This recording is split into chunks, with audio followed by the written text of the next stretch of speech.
Second oral question, Lord Harris of Pentragarth. I beg leave to ask the question standing in my name on the order paper.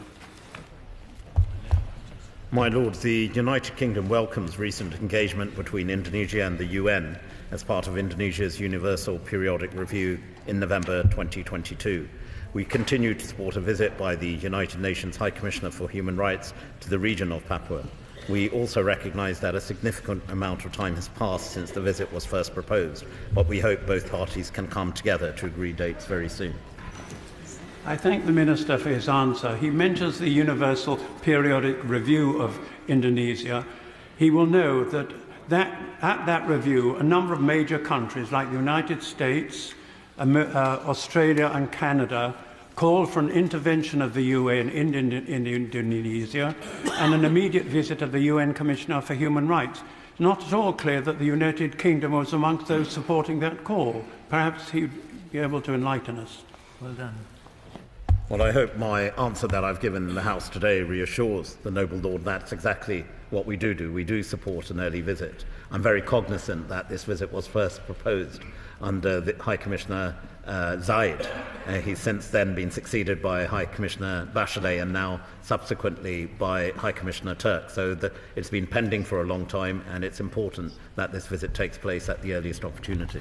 Is it not clear that this small country is suffering grievously under a colonial oppressor, Indonesia, which is busily exploiting the country's rich mineral resources and extensive forests in its own interests?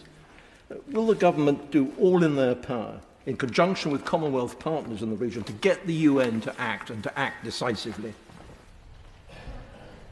My Lords, I think what is important is that we highlight, as we do with key partners, the issues as they arise within the context of human rights. And ultimately, I agree with my noble friend that we need the UN, and the next step is very much for the High Commissioner to undertake this important visit.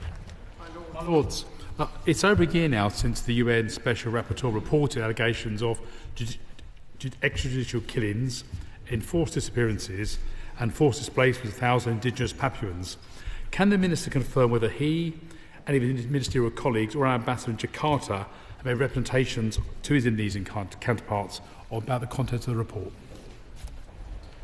My Lords, I assure the noble Lord we engage quite regularly, and in terms of Papua, we recently had a visit from our team on the ground, and we do use our bilateral engagement, which is in a very strong place with the Indonesian government, to raise a broad range of issues, including the situation in Papua, but also importantly on a broader range of human rights as well.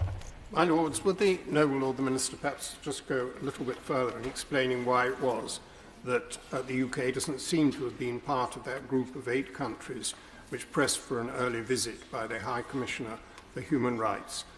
It is surely reasonable to ask for a democratic country like Indonesia to admit the High Commissioner to look into abuses of human rights. That's what they should be doing, and I hope we're going to press that very strongly. My Lords, I assure the noble Lord that is exactly what we are doing. As I indicated in one of my earlier responses, this visit was first proposed in 2018. I remember having a conversation with the then Commissioner for Human Rights. It's important that this visit goes ahead, and I assure the noble Lord of our full support for such a visit. Human rights concerns were rightly highlighted by the Foreign Commonwealth and Development Office's Human Rights Report published last autumn for 2021. It made a specific point of highlighting the UK government's policy of seeking equitable and fair development within Papua and West Papua.